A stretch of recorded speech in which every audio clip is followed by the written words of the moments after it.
What, you have a podcast? We moved? To where? The state of Alabama. Huh? Alabama! Are you serious? Cobb? Yes, sir. You're aware of the name of this ship, aren't you, Mr. Cobb? Very aware, sir. It bears a proud name, doesn't it, Mr. Cobb? Very proud, sir. It represents fine people Very fine people, sir.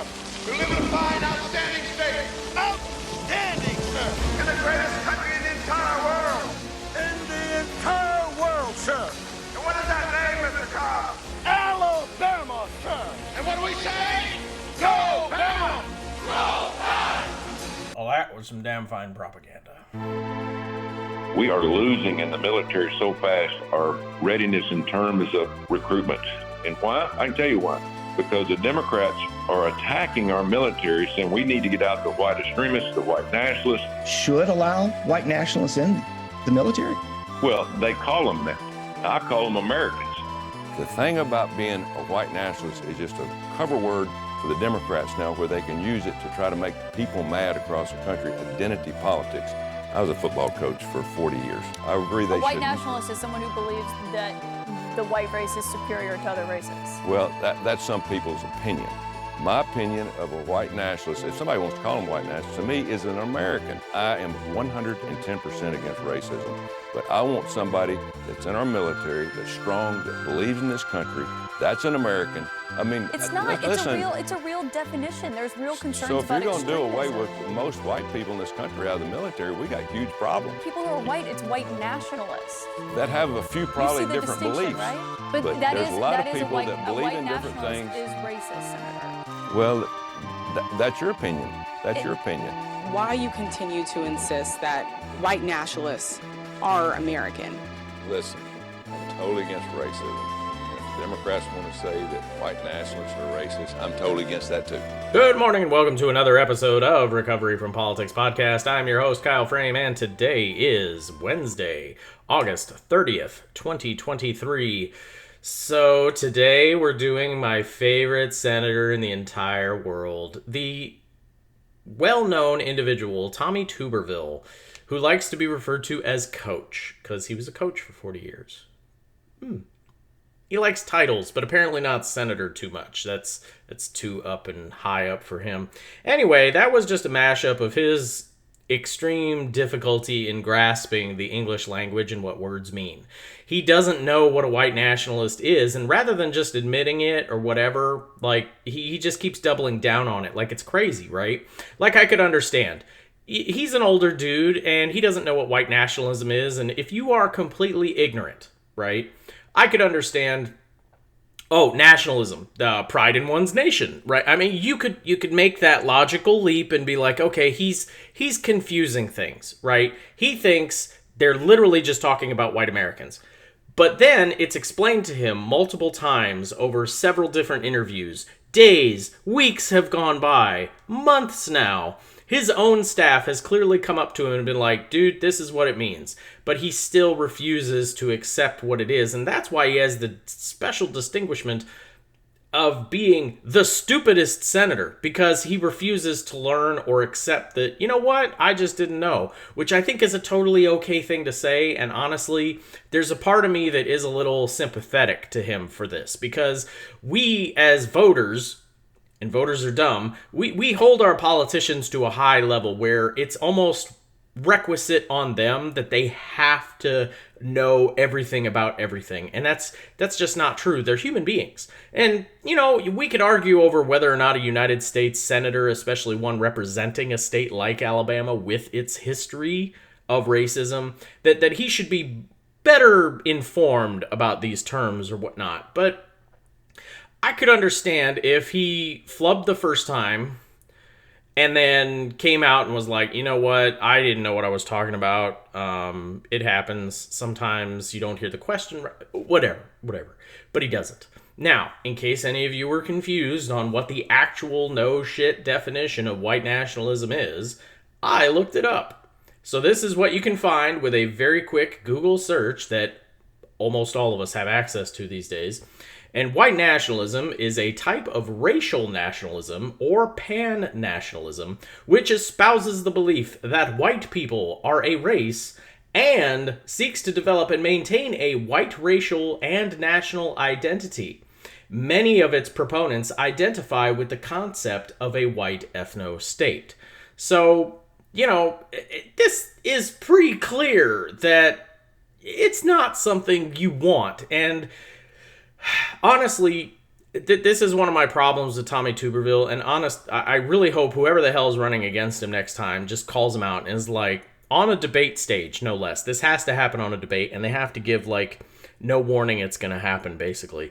But basically be like, you know what? I have the freedom to say Nazis can go fuck themselves. And if you are a Nazi, do not vote for me because you are a piece of shit, un-American idiot. But my opponent, Tommy Tuberville, cannot say that. Because while every voter who votes for Tommy over here is not a Nazi, every Nazi does vote for Tommy Tuberville. And I can also look and say, white nationalists, white supremacists can fuck right off with their entire ideology. I have the freedom to say that. But Tommy Tuberville does not, because he knows some of his voters are white nationalists and white supremacists. So he can't say that because he needs their vote. But here's the question I have. The question I have for all the voters of Tommy Tuberville is this. If you know for a fact that every Nazi and white nationalist and white supremacist are voting for Tommy Tuberville, why are you?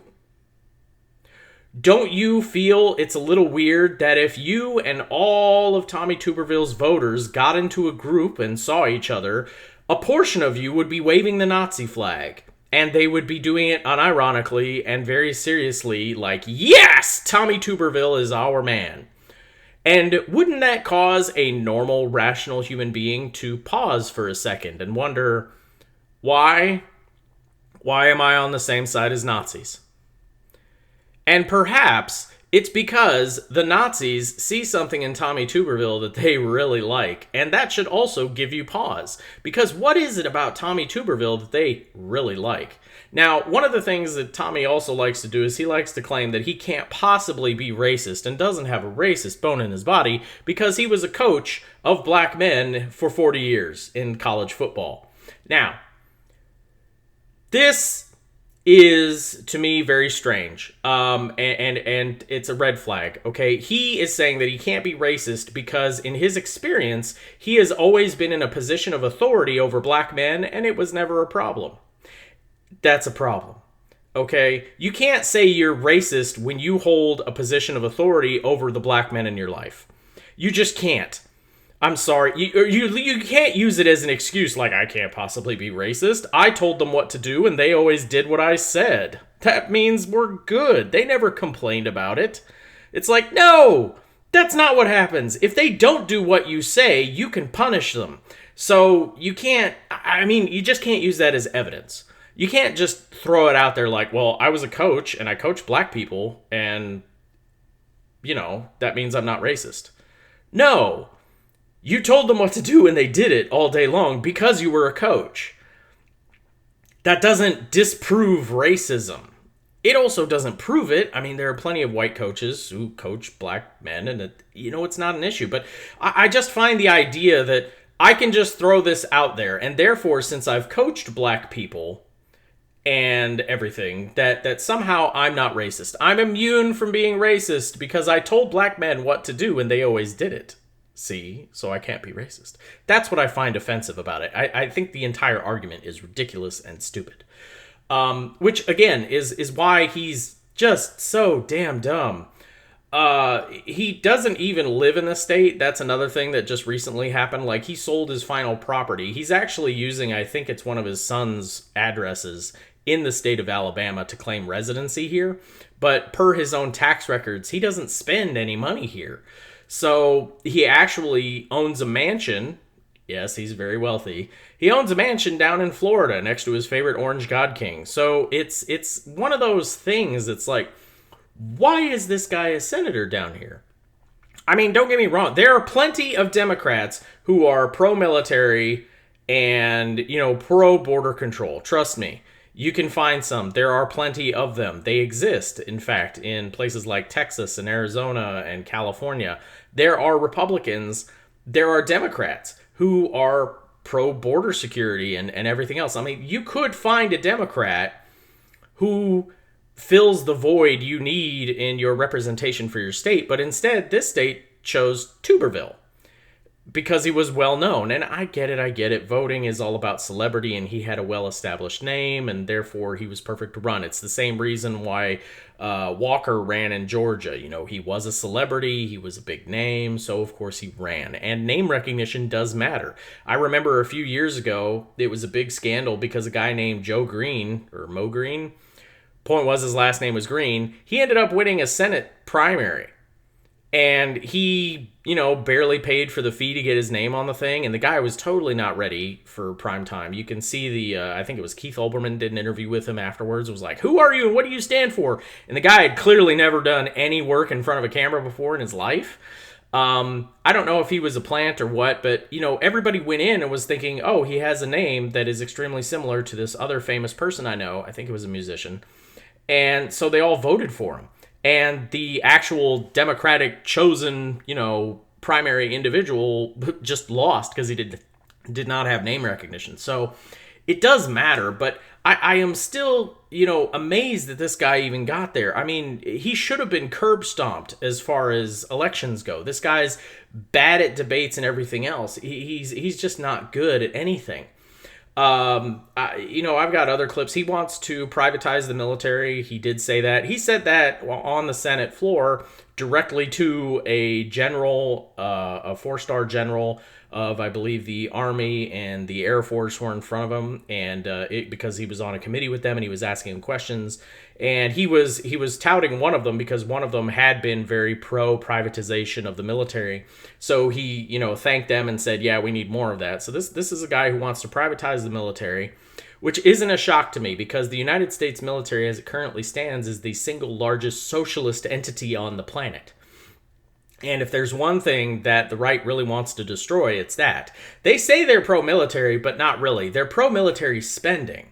Most of the money that goes towards the military doesn't go towards the soldiers or the healthcare or the VA or anything. I mean, you would think with the amount of money that they get, that the VA would be this over-budgeted, just insane place where soldiers get the best care in the world, yet the exact opposite is true.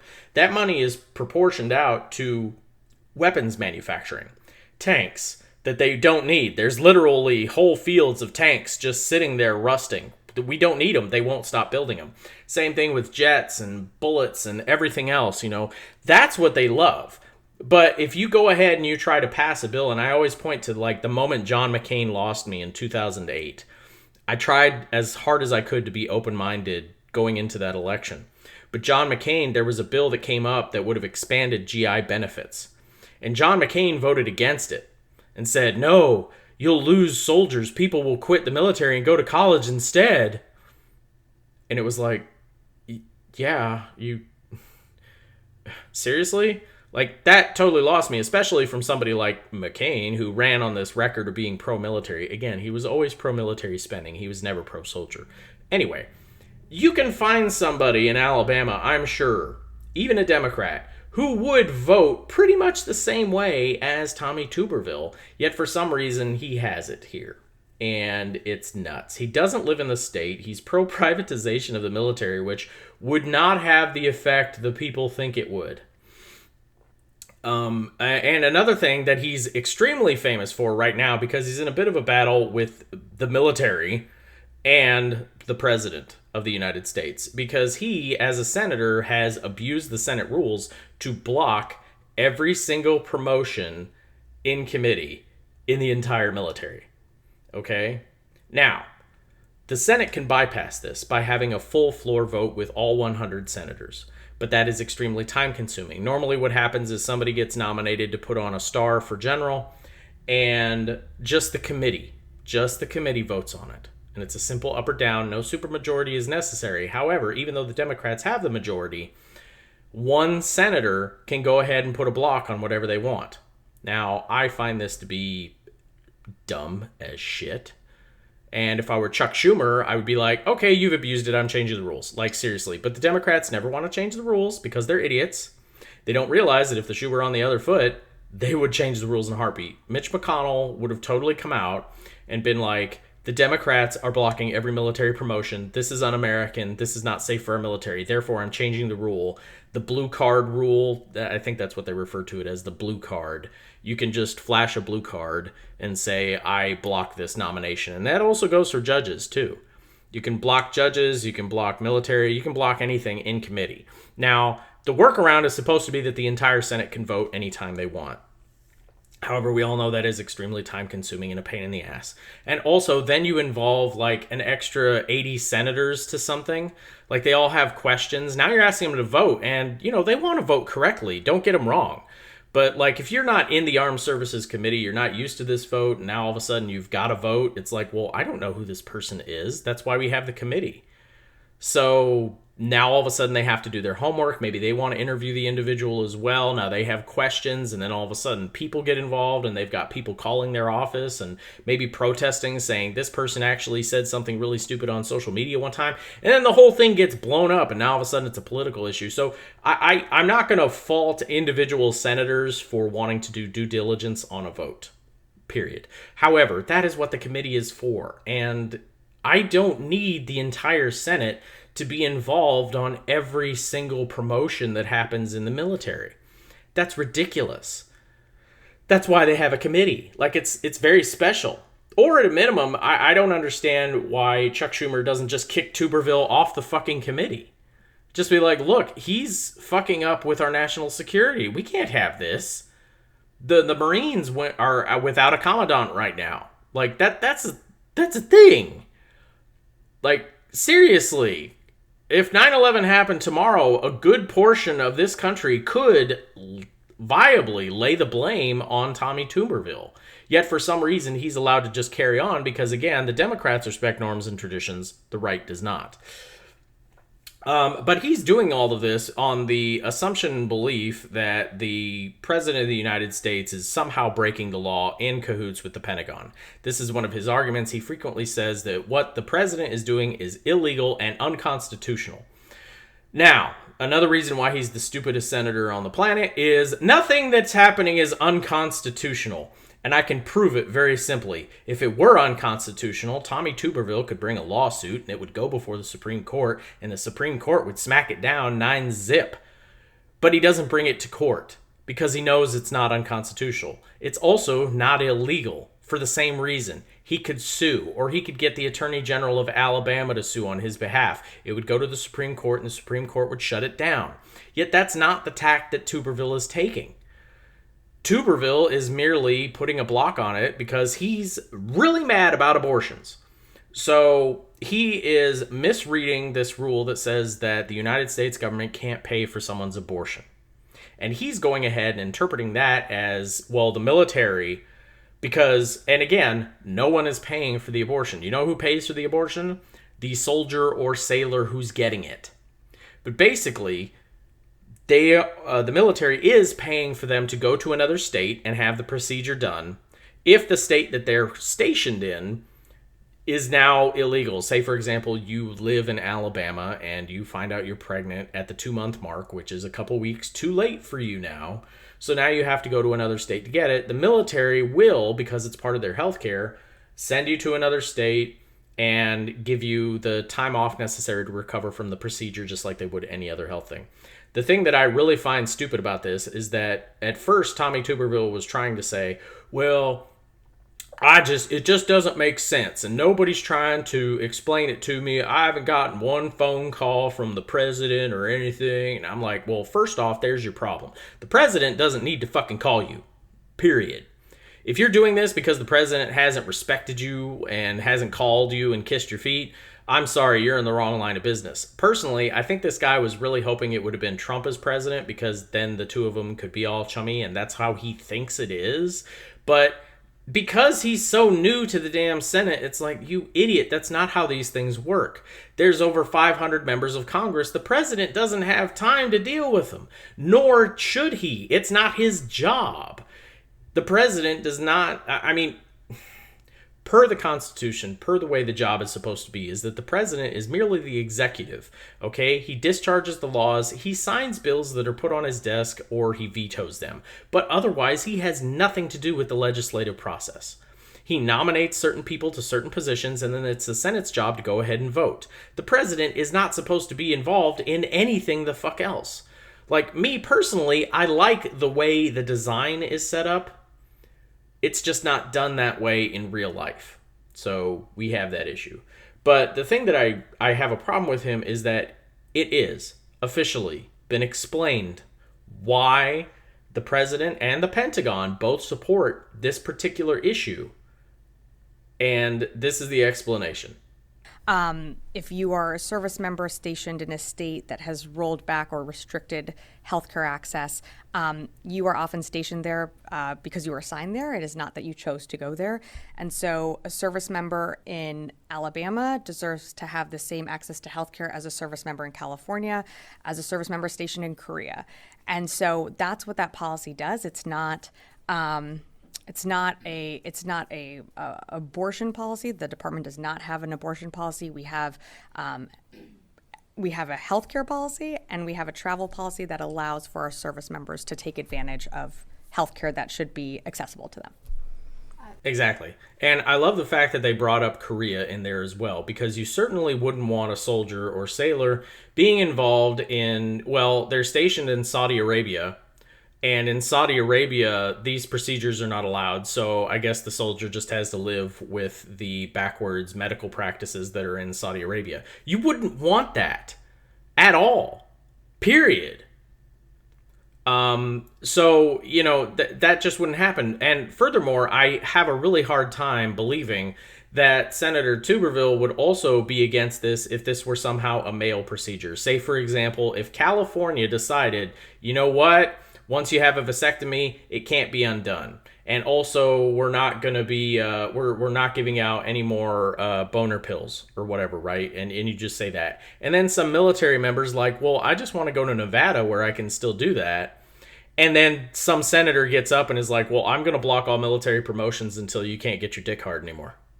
Because, you know, you live in the state of California and they don't want your dick hard anymore.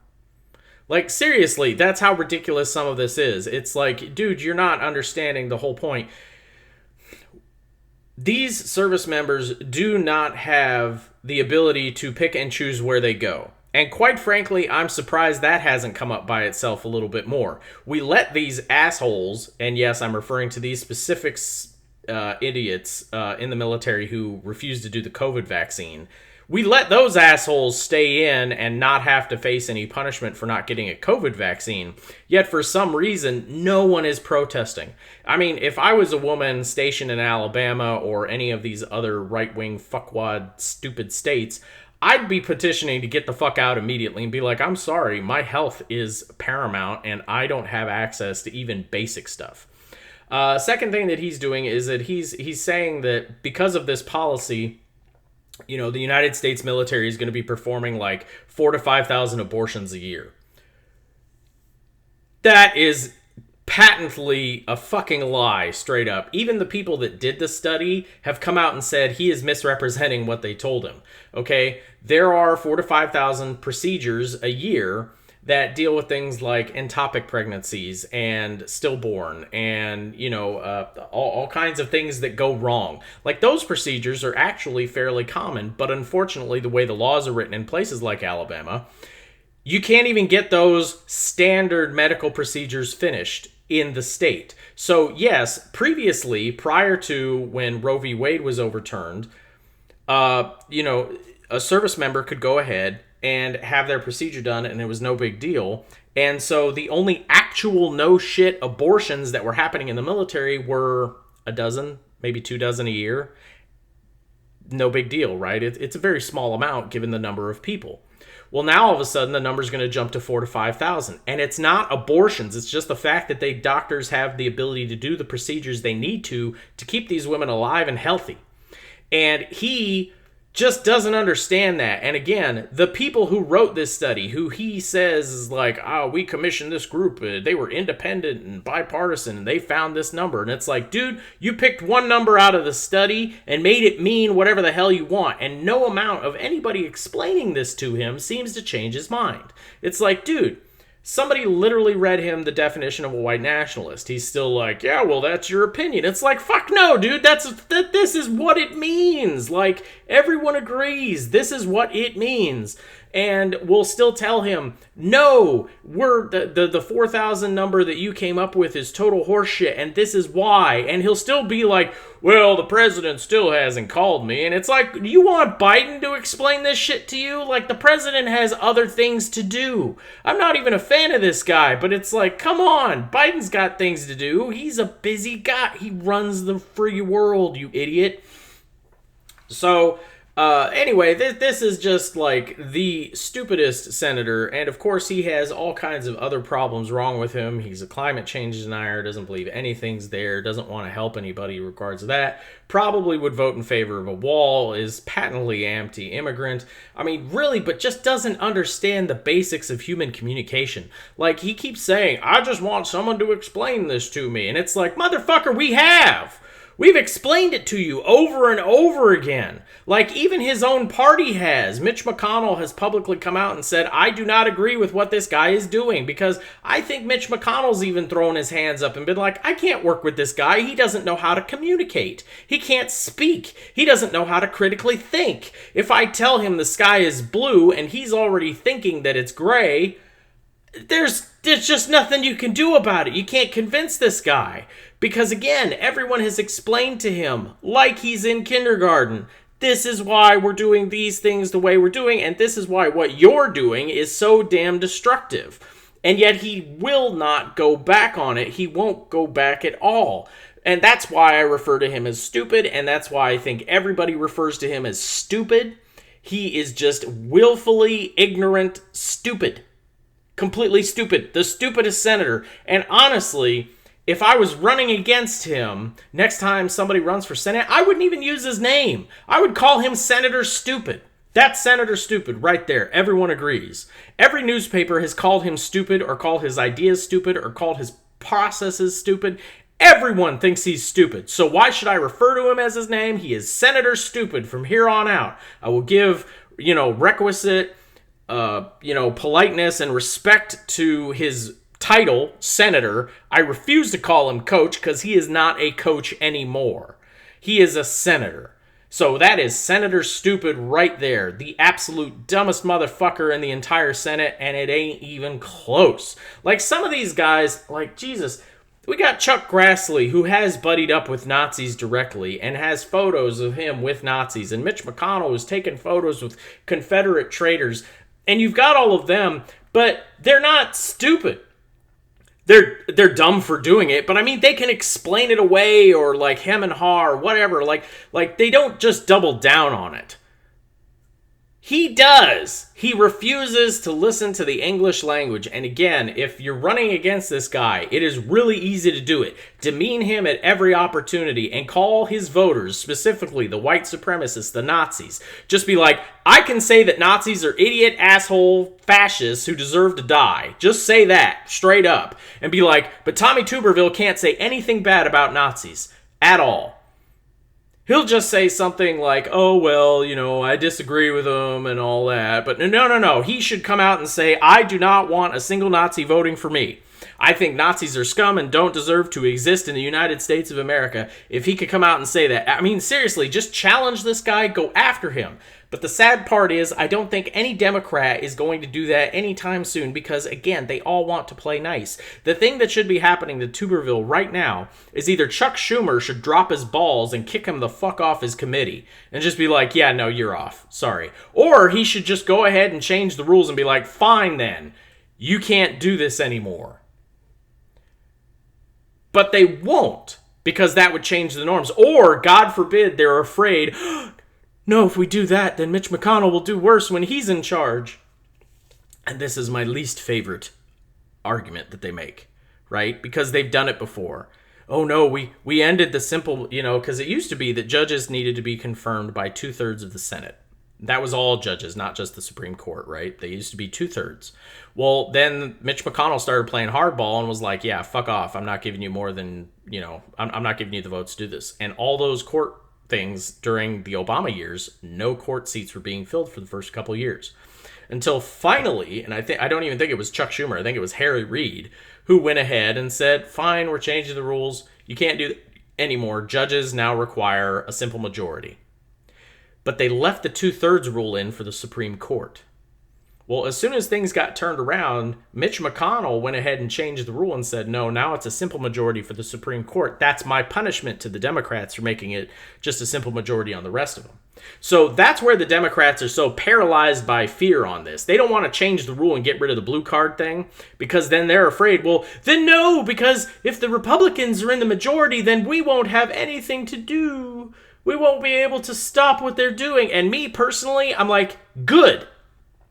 I'm tired of the filibuster. I'm tired of the blue card bullshit. I'm tired of rules. I want a simple majority. And if it is the Republicans who are in charge, good. Because at least then the voters, the people of this country won't be able to sit there and be like, man, what the fuck does the Senate do all day? No, the Republicans will go batshit. They'll go ahead, they'll pass their wish list just like they always do. And surprise, they have no good policies whatsoever. And the Democrats will be able to sit there and be like, hey, we're in the minority. We have no control over this. If you want this to stop, you are going to have to put on your big boy pants, show up and vote. Period. But instead, they sit there and they're like, well, the rules are in. And instead, it also looks like very weak-willed because we're sitting here like, you guys are in the majority. Why aren't you getting your way? Like, that's the big thing. Like, at the end of the day, not a single voter has ever, voted based on the idea of bipartisanship or normalization. Voters vote based on results. And the Senate right now is not providing results. Absolutely none. They look impotent and weak and stupid because they're letting Tommy Tuberville run circles around them right now. That's how bad it is. When the stupidest senator in the United States makes you look bad, like, you can't even just point at him and be like, well, he's stupid. Like, why is he stupid? Because Chuck Schumer won't do anything about it. Because Joe Manchin might become a Republican and fuck all this up. Or Kristen Sinema might do this or whatever. And, I mean, it's just so destructive that the Democrats are constantly sitting there in a position of weakness. And they're so scared of their own shadows or scared of everything. And I'm sitting here like, you guys, this is why you keep losing elections. It's not because you overreach. It's because you don't take charge when you were in charge. We put you in power. Fuck, in 2008, we gave you a super majority. You had 60 fucking votes and you didn't do anything with it. Nothing changed. No one went to prison for the 2008 collapse. No rules changed. The system is still in place now that was then there. It's like, you guys need to do something. You need to stand up and be like, fuck the Republicans. Like, where is the right's Mitch McConnell? I want a dickhead who's just like, nose to the grindstone. I am here to break the rules and get my way. But I want him to be a Democrat and fucking do it. Because right now we don't have that, and that's why they keep losing elections.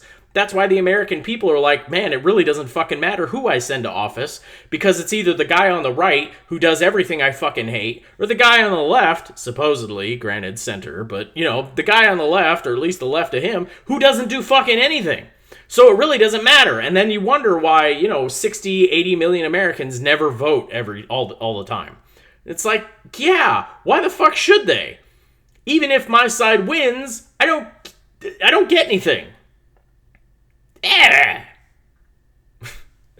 Anyway, ladies and gentlemen, that's the episode today on wonderful Tommy Tuberville, the idiot, stupid man.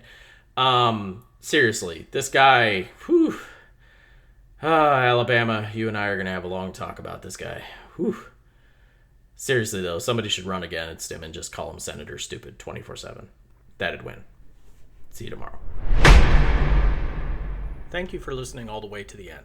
If you want to support the show, the best thing you can do is to like, subscribe, share, and leave a review. You You can always email me directly at recoveryfrompolitics@gmail.com. I can also be found on Facebook, Threads, and most social media sites except the site formerly known as Twitter.